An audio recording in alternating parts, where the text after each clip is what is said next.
I've had a lot of people asking me, hey, where's Forever Friday? Well, we're not doing Forever Friday out here, but we still have the dogs, and I'm happy to say. So I'm being joined by Plymouth County DA Tim Cruz. Tim, and many of the law enforcement community around us, thank you guys for coming here. Tell us about the stars of the show.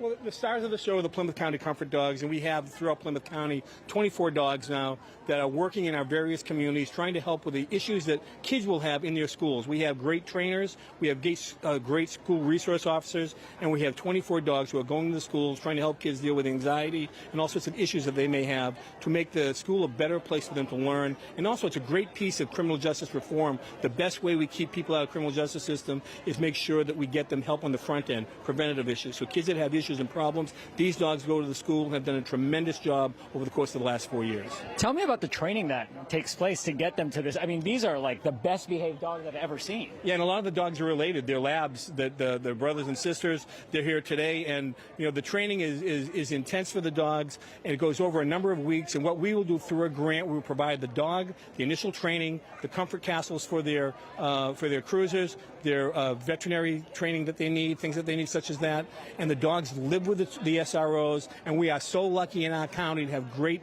SROs, great dogs, great trainers. This program is really taking off, and not just in Plymouth County, but it'll be taking off across America soon enough through the national DAs. How does it work? So where will we see these in schools? How are they brought into the classroom? How are they worked into the school day? They're brought in usually on a regular day of the week. They're going to be brought in through the curriculum. But also, one other issue that they do is they deal with community issues. So it's great because it brings in, fosters relationships between the sheriff's department, the DA's office, all the police departments that maybe you don't normally see that sort of thing. And you have all these police officers working together. So if there is a crisis in your community, you will get probably 8 or 9 dogs showing up at a school to deal with the crisis that happened. And what it does is it brings the room temperature down. These kids who need help at that time, the dogs are there, and as soon as the dogs come in, they know exactly who to go to, who needs their help. It's innate, and it's really been an incredible thing. And as we go forward with this, trying to make sure we get the data that we need using Bridgewater State University, we're going to go forward and do further training right now regarding these dogs going after individuals. They have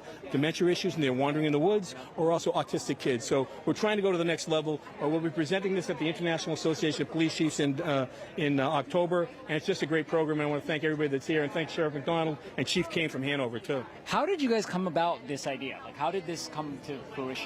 It started with one dog in Hingham, and we were asked if we had any resources to make sure that we could have a comfort dog in the town of Hingham. And we said, well, why not? So we used our drug forfeited money to buy that one dog. And then that dog from there, it kind of exploded. And then we moved into the world of grants, and we got grants for the initial aspect of this. And now now we have 24 dogs, and it's growing, and we're going to have a lot more dogs. I love that. Who does not? Anything else you want people to know about this program? I just want to say this is a collaborative effort amongst all the people that are here today. They do a tremendous job. We're very lucky to have these men and women in Plymouth County that keep our people safe every single day. This is one aspect on the front end, and as the police work also on the back end with the Sheriff's Department, the reentry programs, and in the middle we hold people accountable. When you do that, you drive numbers down and you make your community safer, and that's what we've been able to do here in Plymouth County. Thank you so much. I appreciate your time, DA. Thank you so much. And I mean, the dogs. We love that too.